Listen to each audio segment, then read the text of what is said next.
أعوذ بالله من الشيطان الرجيم.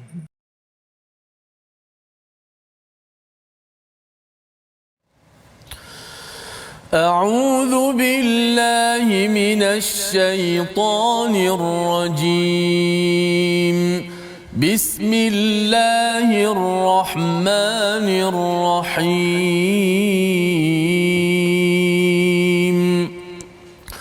الحمد لله رب العالمين.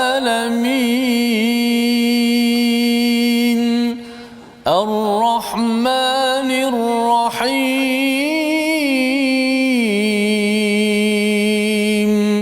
مالك يوم الدين.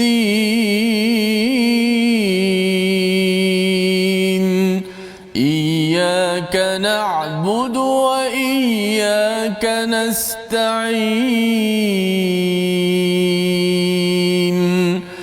اهدنا الصراط المستقيم.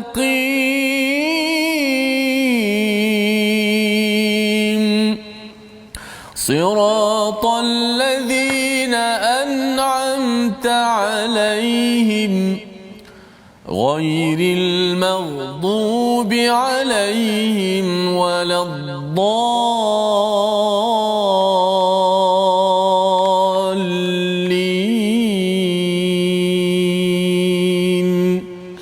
آمين. Assalamualaikum warahmatullahi wabarakatuh. Alhamdulillah wassalatu wassalamu ala Rasulillah wa ala alihi wa man wala syada la ilaha illallah syada Muhammadan abduhu wa rasuluh. Allahumma salli ala sayidina Muhammad wa ala alihi wa sahbihi ajma'in. Amma ba'd.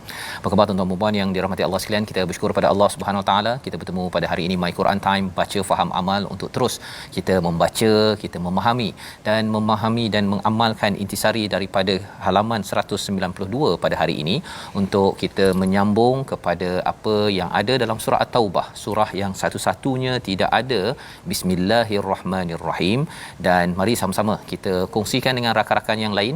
Pada hari ini kita akan bertemu dengan dua istilah yang biasa kita jumpa tetapi kita ingin faham secara tuntas, secara jelas agar hidayah nur daripada Allah ini akan sentiasa bersemi di dalam hati kita. Jadi mari sama-sama kita share dan kita mulakan dengan doa ringkas kita. Subhanakala ilmalana illa ma 'allamtana innaka antal alimul hakim. Rabbi zidni ilma. Amin ya rabbal alamin.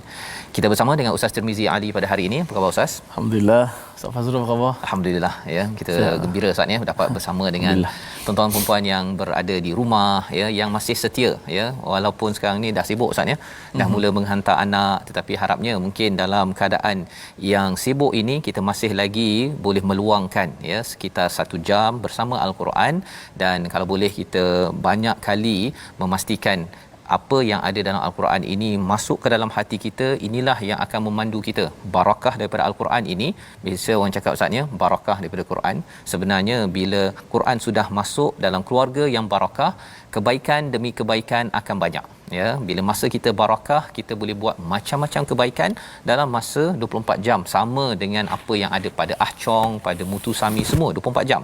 Tetapi kebaikan demi kebaikan, manfaat demi manfaat, agar kita boleh menyiapkan diri kita bertemu Malik Yaumiddin sebagaimana kita baca sebentar tadi Ustaz ya. Jadi mari kita sama-sama kita melihat kepada sinopsis halaman 192. Daripada ayat yang ke-32 kita akan melihat kepada usaha daripada kumpulan yang bukan beriman memadamkan nur Allah, walaupun akhirnya gagal juga ya dengan dikirimkan Nabi sallallahu alaihi wasallam pada ayat 33 ya. Apakah fungsinya, nanti kita akan lihat. Kemudian jalan hidup orang alim Yahudi dan pendeta Nasrani dalam berinteraksi dengan manusia. Salah satunya pada ayat 34-35 ini, mereka membeli ataupun makan harta ataupun duit manusia secara batil ya. Ini yang kita ingin sama-sama beri perhatian agar kita tidak terjebak kepada kancah ini.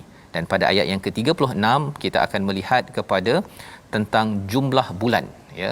Kita tengok kepada sinopsis pada halaman yang seterusnya, iaitu jumlah bulan ada 12. Ini yang kita akan sama-sama lihat pada ayat 36 sebentar nanti, dan kita akan mula membaca daripada ayat 32 hingga 34 Ustaz ya. Jadi sama-sama Ustaz kita. Baik. Alhamdulillah, terima kasih Ustaz Tuan Fazrul, penonton-penonton, sahabat-sahabat Al-Quran yang dikasihi kita. Alhamdulillah pada hari ini cukup-cukup syukur pada Allah Subhanahu Wa Taala. Pada saat dan ketika ini kita diberi ruang dan kesempatan untuk sama-sama kita nak menikmati nasihat-nasihat kalam-kalam daripada Allah Subhanahu Wa Taala dan juga Rasulnya, untuk sama-sama kita belajar, untuk sama-sama kita faham dan sama-sama kita dapat bergerak dalam kehidupan kita di atas neraca ilmu daripada Al-Quran dan As-Sunnah Nabi Muhammad SAW. Satu ayat yang cukup hebat pada hari ini berkenaan dengan cahaya Allah, apa yang disebut sebagai cahaya Allah. InsyaAllah sama-sama kita akan faham pada hari ini. Mudah-mudahan Allah Ta'ala bantu kepada kita semua untuk kita berjuangkan akan agama Allah Subhanahu Wa Ta'ala. Baik, kita akan baca pada ayat yang ke-32 hingga 34. A'udzubillahi minasyaitanir rajim. Yuriduna an يطفئوا نور الله بأفواههم ويأبى الله إلا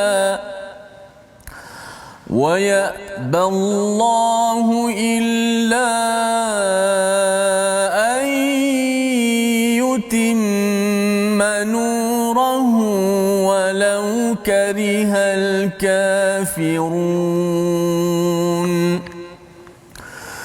هو الذي أرسل رسوله بالهدى ودين الحق ليظهره على الدين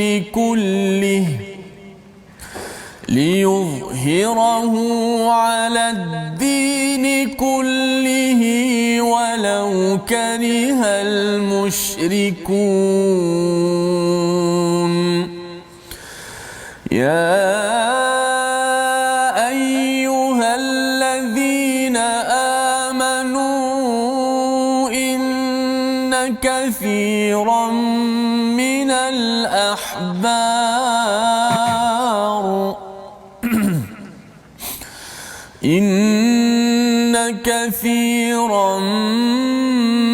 الأحبار والرهبان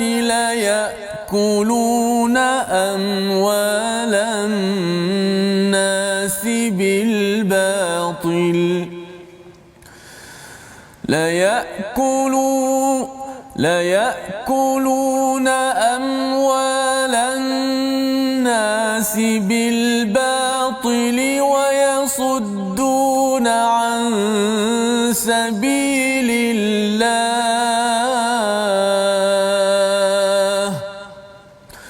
والذين يكنزون الذهب والفضة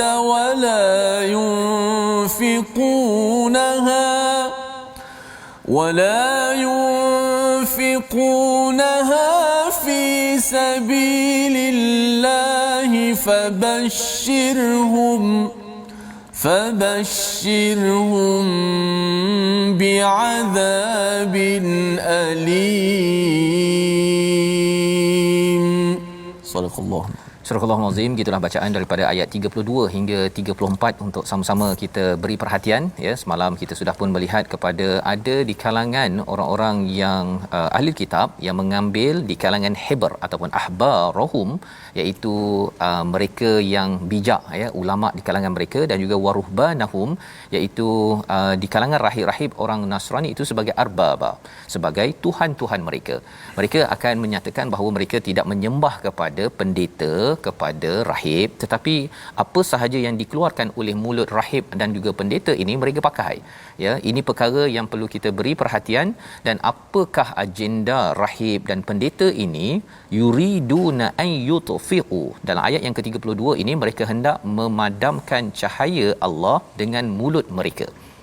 Ya, sebenarnya mereka nak padam itu kerana apa? Kerana ada sesuatu yang kita akan lihat nanti, ada agenda di dalam hati mereka. Kalau mereka itu ikhlas kepada Allah Subhanahu Wa Taala, maka mereka akan kembali pada Allah. Tetapi kerana mereka ada udang di sebalik mi, ustaz ya. Tetapi Allah cakap, dan menarik dalam ayat 32 ini, permulaannya ini dengan perkataan mudhari'.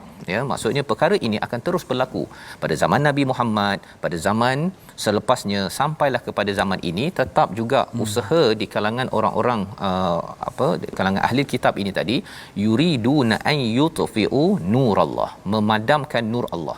Ada banyak pendapat, ada beberapa pendapat tentang nur Allah, tapi semuanya sama membawa kepada Islam, ya. Nur Allah ini adalah Nabi Muhammad, nur Allah ini adalah Quran. Tiga-tiga ini pendapat pelbagai sahabat. Jadi cahaya Allah ini maksudnya mereka tak puas hati. Mereka kalau boleh tak nak Nabi Muhammad ini dikenali, tidak mahu Quran ini dikenali, tidak mahu cahaya Islam ini ada di mana, di bahagian pendidikan, bahagian pelancongan, dalam bahagian ekonomi, dalam bahagian sosial. Mereka tak nak. Pasal apa? Pasal di dalam hati mereka itu ada sesuatu yang mereka sendiri tidak suka. Kalau terang cahaya itu, maka habislah, ya, sistem yang mereka bawakan. Itu sebabnya Allah nyatakan wa ya'ballahu illa an yutimma nurahu walau karihal kafirun, iaitu Allah tetap menolak segala pilihan-pilihan yang diberi oleh ahli kitab tersebut ataupun orang-orang kafir. Ya, di hujung itu Allah gunakan perkataan walau karihal kafirun. Siapa orang kafir? Orang kafir ialah orang yang dia sudah dibekalkan dengan hidayah, dengan cahaya, tetapi dia tolak. Dia tolak, ya. Berbanding dengan musyrikun, itu adalah orang yang dah diberi cahaya tetapi dia mungkin cuba meletakkan syirik, meletakkan sesuatu yang seteru sebagai ilah, Tuhan kepada Allah Subhanahu Wa Taala. Jadi ini adalah ayat yang ketiga. Memahami perkara ini kita nampak dalam keadaan semasa sebenarnya, ya. Itu sebabnya kalau ada pendidikan Islam, ada apa lagi Ustaz, azan, ya, kadang-kadang ada yang bila tengok dia ada masjid nak dibina, dia tak puas hati. Itu namanya kafirun. Dia memang benci, dia tak puas hati. Makin cahaya itu makin tersebar, dia rasa macam ini mengganggu kepada kekufuran yang dia ada. Pasal lawan nur ini adalah zalim, yang membawa kepada kekufuran. Orang kafir ada biji benih ataupun ada cahaya, dia cuba untuk tutup. Pasal kalau terbongkar, maka terbongkarlah rahsia segala kelemahan yang ada pada orang-orang kafir tersebut. Itu adalah ayat 32. Huwallazi arsala rasulahu, dialah yang telah mengutus rasulnya dengan petunjuk Al-Quran dan agama yang benar untuk dimenangkan ke atas semua agama. Ya, siapa? Allah. Ya, huwa itu merujuk pada Allah yang mengutus rasul dengan hidayah dan juga agama yang benar. Ini adalah satu lagi perkara yang perlu kita fahami tentang bagaimana perjuangan dalam hidup kita membuang kekufuran, membuang kemusyrikan, ya. Kafir dan juga musyrik. Pasal kafir ini dia ada kebenaran ditutup, ya. Dan kalau musyrik ini ialah dia meletakkan, dia mungkin agama Islam Ustaz, ya. Dia mungkin orang musyrik yang sembah berhala, itu satu musyrik. Tapi satu lagi yang boleh syirik ialah bila orang itu agama Islam tetapi masih letakkan berhala-berhala lain dalam hidupnya. Dia rasakan bahawa kubur adalah tempat penting. Contohnya sekarang ni ada yang ajaran sesat Ustaz, ya, yang meletakkan pemimpinnya itu sebagai Tuhan contohnya. Jadi ini kalau kita lihat itu adalah syirik yang dibenci oleh orang-orang syirik itu sendiri, ya, yang cahaya yang dibenci oleh orang syirik. Jadi mesej yang ada dalam ayat ini antaranya kalau kita lihat liyudhirahu ala dini kulli, untuk mengungguli, untuk memenangkan atas segala agama. Itu terjemahan Ustaz, ya. Tapi di sini ala-din ini dalam bentuk mufrad, dalam bentuk singular.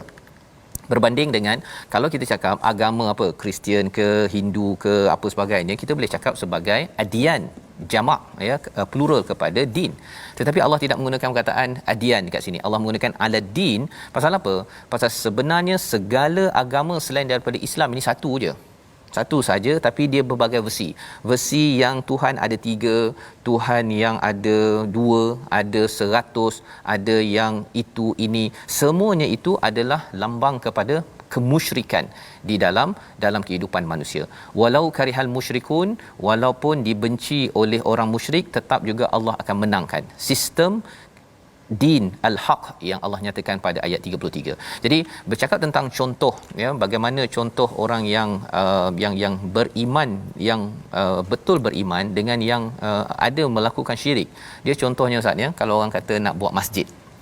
Orang nak buat masjid, bagi orang yang beriman, ya, bagi orang Islam, dia memang confirm kalau katakan minta derma, dia akan berderma. Tak RM100, tak RM1,000 dia bagi 10 sen. Tak 10 sen pun paling kurang dia kata saya sokong pembinaan masjid. Itu maksudnya orang itu beriman, tidak kufur. Ya, dia mendapat cahaya daripada Allah Subhanahu Wa Taala. Tetapi itu kalau petition lah, kalau kita buat satu surat ke, jom kita sokong bina masjid. Itu tandanya orang beriman. Tetapi peringatan juga untuk kita agar jangan kita menjadi orang yang syirik kepada Allah Subhanahu Wa Taala. Contohlah ada orang ni, dia yang tadi tu katakan dia ada kedai ada jual arak, kan, ataupun adalah jual rokok ke apa ke, bina masjid, okey saya sign, sokong. Berapa derma? RM1 ke RM100 ke, itu adalah orang yang bukan kufur. Pasal orang kufur tidak akan sign up, dia tidak akan sign. Baik, tapi kalau katakan kita buat satu lagi kempen anti sumber haram, kan, kempen anti sumber haram. Arak bukan, rokok pun boleh tahan juga ustaz ya. Kalau kita buat kempen begitu, orang yang beragama Islam yang jadi ahli bisnes, bila kita minta kempen begitu, kalau dia jual arak contohnya, dia mungkin tidak akan tidak akan sign. Pasal apa? Pasal sebenarnya bila kita bercakap tentang sign up, kalau kita sign perkara tersebut setuju, maksudnya ialah cara hidupnya itu akan diubah. Misalnya, saya kena ubah bisnes saya tak boleh jual arak lagi, saya tak boleh jual rokok lagi, perkara-perkara tersebut. Tapi selama hari ini saya boleh sokong untuk bina masjid, tetapi kalau untuk ubah cara hidup saya tak boleh. Ini adalah kaitan dengan istilah musyrikun sebentar tadi, iaitu bila perkara syirik ini dia sudah masuk ke dalam hati, dia mungkin tidak menyembah berhala, tetapi mungkin ada cara hidup, kalau boleh saya tidak mahu dinul haq, iaitu Islam itu liyudhirahu, melangkau daripada cara saya membuat keputusan. Jadi ini kefahaman daripada ayat 32 33 sebahagiannya yang diharapkan menjelaskan kepada kita tentang betapa kufur kita harap dijauhkan, tapi syirik juga, ya. Syirik itu apabila kita ingin jauhkan, ya, iaitu kita membenarkan agama melangkau daripada cara kita membuat keputusan. Dan inilah yang berlaku kepada agama-agama lain, ya. Ini yang disampaikan pada ayat 34. Yang ini mungkinlah ustaz boleh baca sikit sampai ayat yang bil batil ini dulu ustaz. Okay. Setengah dahulu kerana ini ya sebagai peringatan kepada kita, tuan-tuan, kalau kita belajar agama, apatah lagi anak kita belajar agama, ini adalah nasihat penting yang perlu diberi perhatian. Kita baca bersama. Baik. Auzubillahi. Ya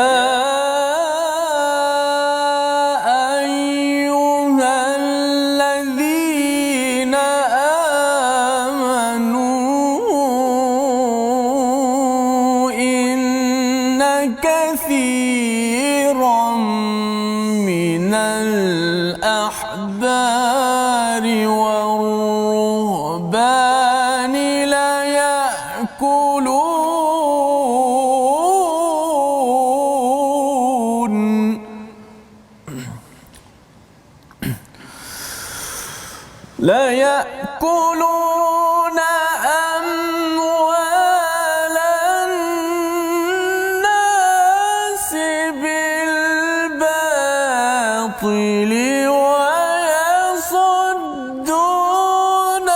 عن سبيل الله.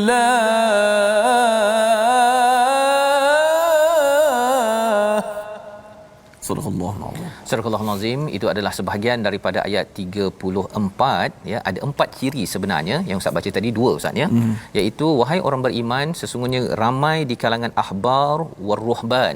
Kita sudah belajar pun semalam, iaitu ahbar ini adalah para ulama dari kalangan Yahudi. Mereka ni pandai, ya. Habr ini daripada maksudnya dakwat, maksudnya mereka menulis, memang pandai, ya, dalam bab agamanya. War-ruhban, waruhban ini rahib, mereka ini takut, ya. Rahaba itu takut kepada Tuhan, kepada Allah. Jadi cara hidup mereka ini adalah amat berjaga-jaga, ya. Tetapi apakah cabarannya? Ialah istilah layak kuluna amwalan nas, ya, iaitu mereka ini benar-benar mereka memakan harta manusia. Mereka menggunakan status itu ustaz, ya. Cabarannya bila mereka menjadi ulama ataupun menjadi orang yang rahib, ya, kuat beragama, ada orang ada masalah datang pada mereka, tolonglah ampunkan saya. Okey, awak bayar saya, nanti saya mohonkan ampun pada Tuhan. Itu adalah atonement dalam agama Kristian contohnya. Yang kita tidak mahu ia berlaku dalam agama kita. Kalau kita nak mohon ampun terus direct kepada Allah, tak perlu minta pada ustaz tolonglah ampunkan saya, minta Allah tidak ampunkan ada, saya. perantaraan tak ada. Perantaraan tak ada, direct gitu ya. Dan ini perkara yang penting tuan-tuan. Pasal apa? Khawatir ia menjadi budaya ya, menjadi budaya. Apabila orang rasa bersalah, dia buat salah, dia rasa macam dia tidak layak untuk bercakap terus direct kepada Allah SWT. Dia kena panggil ustaz, dia kena panggil ulama, barulah dia rasa macam dia ini diterima oleh Allah SWT.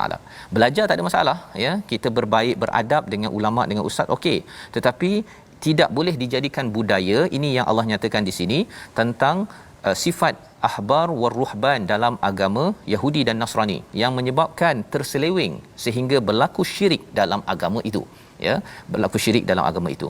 Dan apakah yang mereka buat? Mereka ini layak kuluna amwalan nas bil batil ya, mereka menjadikan agama ni sebagai satu industri untuk mengaut keuntungan demi keuntungan.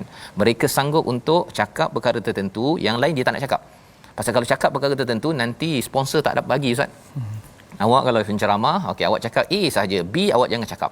Kalau ada di kalangan anak kita, kawan kita ustaz penceramah, kalau kita buat begitu AJK Masjid, kena ingat bahawa kita sedang menyokong gaya cara hidup Yahudi dan Nasrani. Dan bagi penceramah kalau dapat tawaran daripada situ ustaz ya, ustaz tolong cakap A, B jangan cakap pasal nanti sensitif, orang marah nanti pasal mereka ni ada bisnes yang bercakap tentang forex trading ke apa sebagainya. Nanti kita akan kena tutup mulut. Sebenarnya kita kena beritahu, kalau begitu tuan tak payah panggil saya. Ya, kita kena ajar anak kita yang belajar usuluddin ataupun belajar fiqh kemahiran ini agar jangan jadi orang agama yang merosakkan agama. Ini peringatan daripada Allah, termasuklah memakan rasuah ya. Dalam hal ini orang agama adalah antara yang paling mudah untuk makan rasuah dalam kes sebentar tadi. Wa yasudduna an sabilillah, dan menghalang daripada jalan Allah Subhanahu Wa Taala. Pasal mereka ada pengaruh, mereka ada follower. Zaman sekarang ustaz ya, orang agama antara orang yang paling banyak follower dia.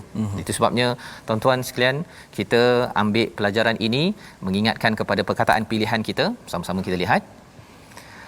Perkataan pilihan kita ialah perkataan tafi'a, iaitu maksudnya menghapuskan. 3 kali disebut dalam Al-Quran. Ada orang ingin menghapuskan, tetapi Allah tidak akan menghapuskan, malah menyempurnakan. Dan moga-moga kitalah yang akan membantu sempurnakan nur Allah dalam kehidupan. Kita kembali semula, kita berehat sebentar, kita menyambung 2 lagi sifat orang-orang yang perlu diberi perhatian dalam My Quran Time, baca faham amal, insya-Allah.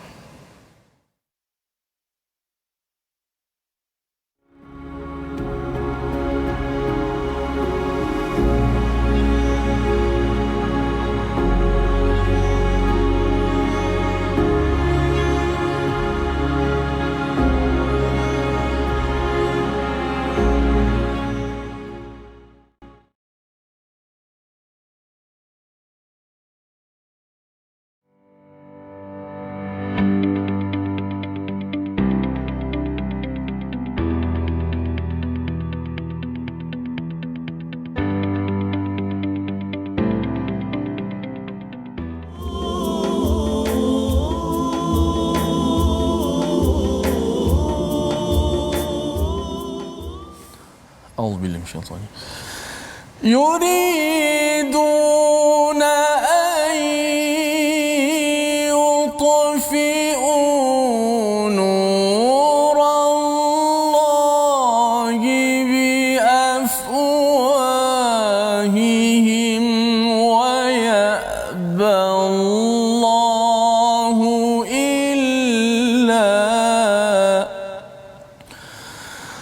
ويأبى الله إلا أن يتم نوره ولو كره الكافرون.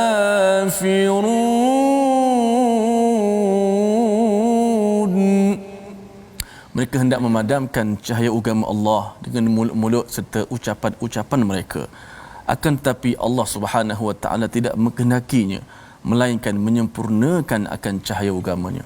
Walaupun orang-orang kafir itu tidak menyukainya. Alhamdulillah, terima kasih kepada seluruh penonton-penonton, sahabat-sahabat Al-Quran, My Quran Time, baca faham amal, terus setia dalam My Quran Time. Moga-moga kita menjadi hamba Allah Subhanahu Wa Taala sebagaimana kata Ustaz Fazil tadi, sebahagian daripada orang yang menyempurnakan membantu cahaya agama Allah Taala. Dalam ayat lain sebut intan surullah, kamu bantu Allah, yakni dinullah, bantu agama Allah, Allah bantu kita semua. Saya nak baca satu komen Ustaz Fazil. Tadi dengar daripada tadabbur tu ditulis siapa ni? Huda Syari. Usaha mereka itu diumpamakan seperti orang yang ingin memadamkan sinar cahaya matahari ataupun cahaya bulan dengan tiupan mulut. Oleh itu tidak mungkin usaha mereka itu berjaya. Begitu juga dengan ajaran yang dibawa oleh Rasulullah sallallahu alaihi wasallam, pasti akan sempurna dan akan menang. Bagaimana gitulah. Kalau kita lihat daripada dulu lagi, bila Ustaz Faz sebut yuridun, fi'il mudhari' yang bermaksud sekarang, daripada dulu sampai sekarang orang akan cuba usaha. Tetapi selagi mana mereka usaha, makin mereka cuba usaha untuk padam, makin naik agama Allah. Lihat saja Firaun yang takut kepada seorang bayi sehingga dia bunuh macam-macam Bani Israel. Last sekali bayi itu membesar terdidik dalam rumahnya. Lihat bagaimana Allah hinakan mereka. Nak memadamkan cahaya agama Allah, tapi cahaya agama Allah tetap akan menang walaupun mereka tidak menyukai. Alhamdulillah. Kepada penonton-penonton, mudah-mudahan kita menjadi sebahagian insya-Allah. Baik, kita nak belajar sikit tajwid pada hari ini. Semalam kita sebut tentang kesalahan-kesalahan yang mungkin dan biasa berlaku di kalangan pembaca Al-Quran dalam menyempurnakan hukum yang kita kata simple, tapi ramai yang kadang-kadang tersilap, tak terlepas pandang, iaitu nun sabdu dan mim sabdu. Orang Melayu sebut sabdu lah, Safas. Okey. So bila kita jumpa saja nun dan mim, sama dia ada sabdu ataupun tasydid di atas, maka kita kena baca dengan gunnah. Kita kena dengungkan, panjangkan dengung itu. Okey. Kita lihat kesalahan. Dua lagi kita tambah pada hari ini. Semalam kita sebut memendekkan kadar gunnah. Innallazi tak cukup. Okey. Yang kedua kesalahan tidak menyempurnakan dengung dengan betul. Kita sebut semalam contoh innallazi tak boleh baca contoh inna terus jelaskan dia punya izharkan, jelaskan dia punya sifat huruf nun itu dengan dia punya gunnah itu. Yang ketiga kesalahan kita tambah lagi dua pada hari ini, iaitu menambahkan huruf mad sebelum huruf nun dan mi yang bertasydid tu. Macam ni, inna kita baca kita buat kita panjangkan dulu, sepatutnya selepas hamzah terus nun, jangan tunggu lama-lama. Innallazi wa am dia tambah pula emak kat situ. Kadang-kadang benda tu tak perasan, tapi kita tersalah apabila jumpa nun ataupun mi yang bersabdu, maka terus masuk inna wa amma contoh. Dan yang keempat kesalahannya ialah tidak menyempurnakan dengung ketika wakaf. Ramai yang boleh dengung ketika tengah-tengah, tapi ketika wakaf dia tak perasan, rupanya dengung juga. Dan kalau kita baca surah Ar-Rahman pada ayat yang ke-74 tak silap, bila wakaf di hujung tu nun sabdu, tetap kena dengung. Contoh lam yatamithun, kena dengung juga sebab nun tu sabdu.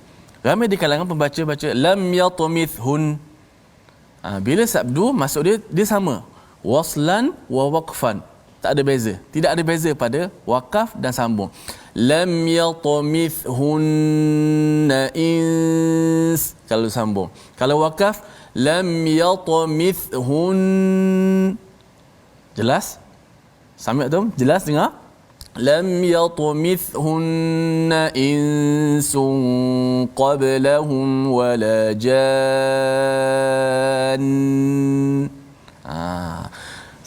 Nun sabdu, walaupun ketika wakaf tetap dibaca panjang dengung itu. Wallahu taala a'la wa a'lam. Terima kasih ucapkan pada Ustaz Tirmizi bersama dalam hukum nun musyaddadah tadi musyaddah ke musyaddadah Ustaz? Musyaddadah nun musyaddadah wa mim musyaddadah. Nun musyaddadah ada sabdu orang Melayu cakap sabdulah untuk mudah kita memahami bagi tuan-tuan yang mungkin tak berapa biasa istilah musyaddadah itu. Tak apa, kita belajar sedikit. Wajibul gunnah tak? Wajibul gunnah. Okey, masya-Allah. Okey, baik. Jadi kita ingin meneruskan ya ayat yang ke-25 dan hingga ayat yang 35 hingga 36. Tapi sebelum itu ayat 34 tadi sudah pun kita melihat dua ciri yang Allah seru kepada orang-orang yang beriman. Harapnya kitalah orang yang diseru itu. Yang pertama, kita berjaga-jaga, ya, sama ada kita menghormati kepada ulama dan juga orang yang kuat beribadah, ataupun kitalah orang yang ulama dan yang beribadah tu, ustaz, ya, anak kita dihantar untuk pergi belajar agama. Ayat-ayat ini perlu kita beri perhatian, ya. Dan mungkin juga subjek di sekolah menengah ataupun di universiti yang belajar agama ini kena bawakan idea ini. Pasal apa? Psikologi orang yang belajar agama peringkat awal memang committed. Tetapi selepas itu bila ditawarkan, ya, ditawarkan contohnya memberikan hukuman ataupun memberi hukum, kalau ada orang yang bayar sesuatu rasuah, ya, contohnya, maka dia boleh bertukar hukum daripada yang haram jadi halal, ustaz, ya. Yang halal jadi haram. Jadi ini integriti tentang amanah ini perlu sangat dibina, terutama kepada tokoh-tokoh agama, ya. Dan salah satunya ialah bila bercakap tentang bab hukuman ataupun hukum ini sendiri. Dan perkara yang kedua, wayasudduna an sabilillah, menghalang daripada jalan Allah. Mungkin kita pelik, ustaz, ya, pasal nampak ni orang ulama, ini rahib, mengapa menghalang jalan Allah? Rupa-rupanya ialah apa? Kerana mereka bukannya ikhlas kepada Allah, ya. Mereka mencari ilmu, mereka menjadi orang yang beragama itu kerana ada kepentingan diri. Sebabnya kalau awal tadi ayat 32 bercakap tentang yudfi'u nurallah, dia macam kalau zaman sekolah menengah, saya sekolah menengah, ustaz, ya, ada satu dendaan. Dendaannya ialah tiup lampu sampai padam. Kan, ya, walau memang tak boleh, kan. Itu baru lampu, ya. Belum lagi kalau tadi daripada Puan Huda tadi, ya, kan, cakap bulan ke matahari. Sebenarnya bulan, matahari, lampu, sebenarnya orang kafir pun dapat manfaat. Ya. Ya, dia dapat manfaat. Dia tiup, dia dapat manfaat. Dia rasa dia nak padam, tapi sebenarnya dia sendiri mendapat manfaat daripada Quran, ya, daripada orang Islam yang beramal dengan Quran. Jadi rugi sebenarnya menutup benda yang memberi manfaat. Kalau matahari tu vitamin D, ustaz, ya. Maksudnya ni cakap vitamin D tak payah datang. Kan, lebih kurang begitu. Sebenarnya perkara yang tak normal, tetapi kerana mereka ada interest, mereka ada kepentingan. Kalau cahaya terlampau terang, terbongkar segala rahsia yang ada pada diri mereka. Yang ketiga apa? Mereka itu menyembunyikan emas dan perak. Mereka menyembunyikan, mereka kumpul banyak-banyak, ya, sama ada satu amanah yang diberikan pada mereka, mereka simpan tak bagi balik, tidak amanah, ataupun mereka ini mengumpulkan, ya, harta bertumpuk-tumpuk. Wala yanfiqunaha fi sabilillah, tidak digunakan untuk fi sabilillah. Salah satunya fi sabilillah ini adalah menunaikan zakat, ustaz, ya. Menunaikan zakat. Jadi bila umat Islam sendiri, bila dia sekarang ni trend, ustaz, ya, orang kumpul emas. Pasal ada syarikat-syarikat yang galakkan kita simpan emas sebagainya, tak ada masalah. Tetapi kita jangan sampai kita simpan dan tidak keluarkan zakat dan tidak mahu untuk beri kepada jalan fi sabilillah. Pasal dia emas ni, ustaz, dia susah sikit nak cair, nak kena pergi kedai, pergi gadai, kan. Kalau duit tu kalau nak derma, tapi zaman sahabat dahulu emas dibagi sekali, kan. Kalau yang wanita itu daripada perhiasannya, bila cakap saja nak pergi berjuang, bila nak buat projek bersama Nabi fi sabilillah, dia tak keluarkan, terus bagi, ya. Jadi ini adalah amalan yang harapnya kita akan berjaga-jaga. Fabashirhum bi'adzabin alim, ya. Mereka diberikan kabar gembira apa? Azab yang sengsara. Mengapa begitu? Kerana mereka suka sangat dengan empat perkara ini. Mereka dapat makan harta secara batil, mereka rasa macam ini commission, kan. Tapi tidak sah. Kalau sah, okey, tak ada masalah. Ataupun mereka suka sangat untuk menghalang jalan Allah. Kerana apa? Kalau jalan Allah ini disedari oleh semua orang, nanti akan terbongkar corruption ataupun kerosakan yang dibuat oleh tokoh-tokoh agama dalam ayat ini. Malah Allah memberitahu dalam ayat 35, apakah azab kepada golongan yang mengumpulkan emas dan perak ini, ya, sama ada golongan agama ataupun kita semua. Mari sama-sama kita baca ayat 35 dan ayat 36 untuk memahami lebih lanjut semangat perjuangan dalam surah At-Taubah. Silakan Ustaz. Baik, alhamdulillah, pada ayat 35 dan 36 besar juga ayat, Ustaz, ya. Satu peringatan, amaran, inzar kepada kita semua, kesinambungan daripada berkaitan dengan harta, yang mana manusia dengan harta ni tidak boleh dipisahkan. Dan dengan harta lah akan meninggikan darjat kita akhirat, tapi kadang-kadang dengan harta juga akan menjadikan kita jatuh tersungkur di hari akhirat kelak. Kita baca dahulu ayat 35 dan 36. Kita cubalah dengan sedikit dengan lagu apa? Kurdi sah. Kurdi keras sikit tanya. Auzubillahi minasyaitan. يوم يحمى عليها في نار جهنم فتكوى بها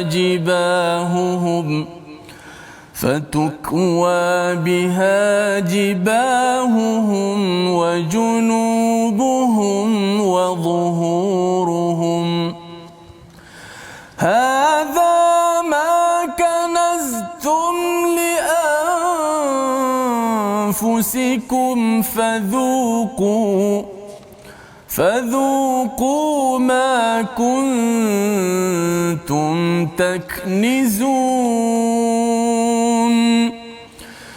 إن عدة الشهور عند الله 12 شهرا في كتاب الله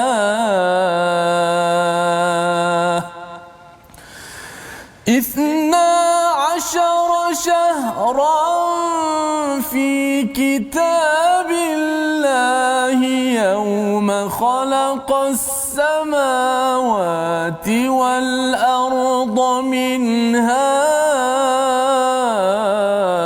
4 حرم ذلك الدين القيم فلا تظلموا فيهن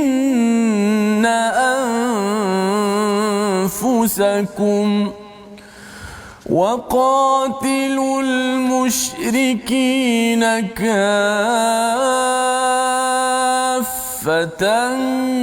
كما يقاتلونكم كافة واعلموا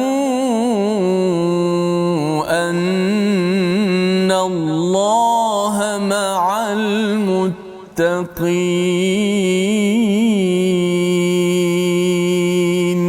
صدق الله العظيم. Surah Al-Azim, gitulah dua ayat daripada surah At-Taubah halaman 192 pada ayat 35. Ingatlah pada hari ketika emas dan perak dipanaskan di dalam neraka Jahannam, lalu dengan itu diselar dengan dahi, perut dan punggung mereka sambil dikatakan pada mereka, inilah harta bendamu yang kamu simpan untuk dirimu sendiri, maka rasakanlah akibat daripada apa yang kamu simpan itu.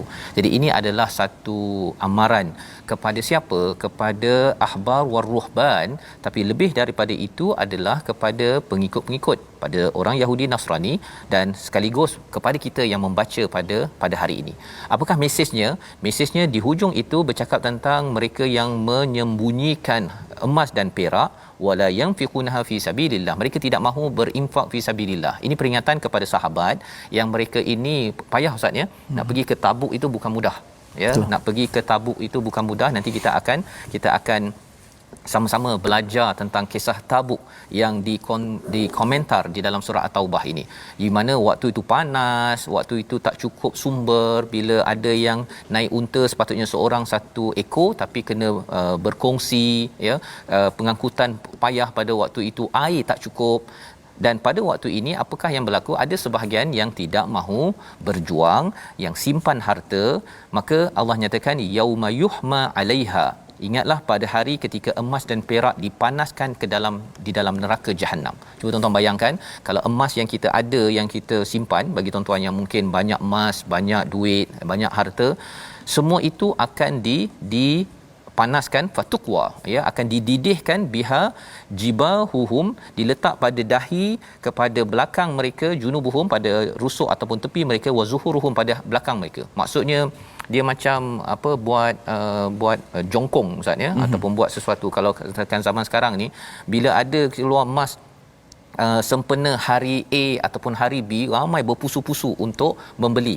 Adakah salah? Tidak salah. Tetapi jangan sampai tidak mahu la yanfiqunaha fi sabilillah, tak ada bahagian yang kita nak untuk bagi zakat ataupun nak infak kepada orang yang memerlukan. Sekarang zaman Covid ada orang yang memerlukan, tapi ada sebahagian orang yang dia memang dia mengumpulkan emas, dan emas pasal dia kata emas murah sekarang. Ya. Jadi kita kena berjaga-jaga, ada tak bahagian zakat satu, tapi kalau boleh juga mana-mana program projek menaikkan nama Islam, Quran dan juga sunnah Nabi sallallahu alaihi wasallam, kita kena taja dan juga bantu. Ya, tak nak sampai fatukwa biha jibahuhum wa junubuhum wa zuhuruhum. Hadza, inilah apa yang disampaikan pada mereka, inilah yang kamu simpan untuk diri kamu yang tidak dikeluarkan zakat, yang tidak dikeluarkan pada jalan Allah, fadzuqu bima kuntum taknizun. Jadi taknizun ini maksudnya simpan. Memang budaya untuk menyimpan ini budaya yang bagus, tetapi kalau simpan tidak ada letak zakat, tidak ada letak infak fi sabilillah, kita kena berjaga-jaga, ya. Dan ini adalah kesinambungan daripada cara pengurusan harta yang salah, Ustaz, ya. Sebabnya salah satu daripada perkara penting dalam masyarakat kita pengurusan harta. Ilmu pengurusan harta, muamalat sesama sendiri yang betul, perkara itu kita kena banyakkan program yang membongkar ataupun membuka pencerahan itu. Pasal khawatir ada orang yang dia bab pengurusan harta tak pandai, Ustaz.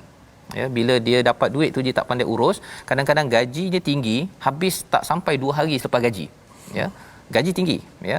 Ataupun ada yang rendah tapi pandai urus. Pengurusan harta adalah salah satu topik penting. Tandanya apa? Wa aqimus solah wa atuz zakah. Adanya zakat dalam Islam ini tandanya orang tu kena kira-kira, dan macam mana nak kira? Mesti cukup haul dan nisab. Salah satu poin pentingnya ialah adanya 12 bulan. Inilah topik yang kita tengok pada ayat 36. Ayat 36, sesungguhnya jumlah bulan menurut Allah ialah 12 bulan. Sebagaimana dalam ketentuan Allah pada waktu dia menciptakan langit dan bumi. Jadi 12 bulan yang ada pada tahun Hijrah, pada tahun Gregorian, tahun Masihi ini, sebenarnya banyak-banyak nombor 12 yang keluar sana. Sebenarnya itu adalah ketentuan daripada Allah Subhanahu Wa Taala. Dia bukannya dibuat-buat oleh manusia. Ya, kalau tidak mana mungkin Hijrah pun 12, yang Masihi pun 12, ya. Adalah kalender lain yang dia macam pelik sikit, dia bagi jadi 10 ke jadi apa, tapi kebanyakannya adalah 12. Pasal ini adalah formula daripada khalaqas samawati wal ard. Allah yang menentukan, kitabillah yauma khalaqas samawati wal ard minha arba'atun hurum, ada 4 bulan di dalamnya yang diharamkan untuk berperang, ya, yang ditentukan, ya, dalam masyarakat Arab mereka dah tahu dah perkara ini. Itu adalah agama yang lurus. Fala tadhlimu fihinna anfusakum, ya, pada waktu itu tidak boleh menzalimi, jangan buat dosa, jangan berperang, ya, perkara itu. Tapi apa yang berlaku pada ayat ini? Waqatilul musyrikina kafatan kama yuqatilunakum kafah. Mungkin saya nak minta Ustaz baca daripada Zalikad Dinul Qayyim, Ustaz, ya. Sampai ke hujung. Pasal bercakap tentang 12 bulan, ia adalah satu perkara yang melambangkan agama yang lurus. Apa ceritanya? Ceritanya ialah apa? Orang Arab dia cuba tukar-tukar. Bulan haram ada 4 kan? Okay. Kali tahun ini 4 bulan, katakan bulan A, B, C, D kan? Betul, bulan tahun depan dia tukar lagi. Pasal apa? Pasal dia nak pergi berperang, dia nak buat dosa, okey, ataupun nak apa. Jadi dia tukar kalender. Jadi tukar kalender, pengurusan masa juga penting dalam Islam. Salah satu tandanya apa, tuan-tuan? Bila kita uruskan kalender kita betul-betul, kita akan bayar zakat. Kan, mana boleh kita tangguh-tangguh kan, bayar zakat lambat dan sebagainya. Jadi silakan Ustaz, ayat yang bahagian hujung itu mungkin daripada Zalikad Dinul Qayyim. Zalikad Dinul Qayyim fala tazlimu fihinna anfusakum wa qatilul musyrikin kaffatan kama yuqatilunakum kaffatan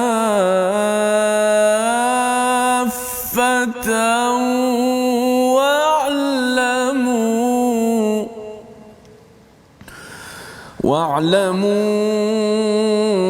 anna Allah ma'al muttaqin.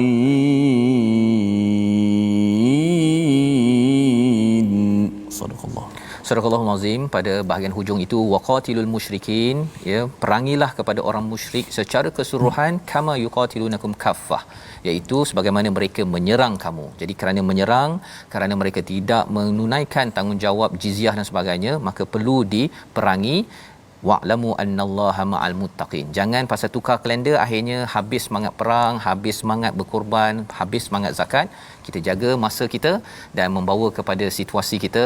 Dialog di atas skrin tuan-tuan, mari kita tengok sama-sama situasi, iaitu dialog tentang terangnya, ya, terangnya Quran dan Rasul sebagai sumber cahaya, dan harta adalah ujian dalam hidup kita. Emas zakat akan dibakar, ya, kalau kita tidak tunaikan zakat, tidak tunaikan untuk berjuang fi sabilillah. Dan itulah pengurusan masa yang membawa kepada resolusi kita pada hari ini. Yang pertama, resolusi kita sentiasa menyokong perjuangan meninggikan cahaya Allah. Yang pertama. Yang kedua, kita selalu amalkan sunnah Nabi dan ikut ajaran agama yang benar, sebagaimana dalam ayat 33 dinyatakan tentang dinul haq. Dan yang ketiga, berhati-hati dengan tokoh agama dan sosial yang makan harta secara batil. Inilah peringatan Allah pada ayat 34. Sama-sama kita berdoa, Ustaz. Subhanallahil azim, subhanallahil halim, subhana man ta'attafa bil izzi wa qala bih, سبحان من لبس المجد وتكرم به، سبحان من لا ينبغي التسبيح إلا له، سبحان الله عالم الخفيات رفيع الدرجات ذي العرش يلقي الروح من أمره على من يشاء من عباده، غافر الذنب وقابل التوب شديد العقاب ذي الطول لا إله إلا هو إليه المصير، سبحان الله وبحمده عدد خلقه ورضا نفسه وزنة عرشه ومداد كلماته، سبحان ذي الجبروت والملكوت والكبرياء والعظمة، سبحان الحي الذي لا يموت القيوم الذي لا ينام، سبحان الله والحمد لله حمدا كثيرا طيبا مباركا فيه كما يحب ربنا ويرضى برحمتك يا أرحم الراحمين. ربنا تقبل منا إنك أنت السميع العليم. وصلى الله وسلم وبارك على سيدنا ومولانا محمد وعلى آله وصحبه أجمعين والحمد لله. Amin ya rabbal alamin. Moga-moga Allah mengabulkan doa kita, sentiasa membersihkan jiwa kita agar terus berjuang dan sanggup untuk mendermakan, menginfakkan harta kita kecil besar kepada perjuangan Islam. Inilah yang ingin kita sama-sama sampaikan dalam tabung gerakan Al-Quran berdasarkan kepada halaman 192, kerana kita ingin memastikan nur Allah ini diangkat agar kita menjadi sebahagian daripada insan yang bersama nur Allah. Kita bertemu kembali dalam jam 5 petang pada jam 10 malam 6 pagi insya-Allah. Rancangan ini dibawakan oleh Mufas. Terus kita mendoakan tuan-tuan semua menjadi individu yang mendapat nur Allah. My Quran Time, baca faham amal insya-Allah.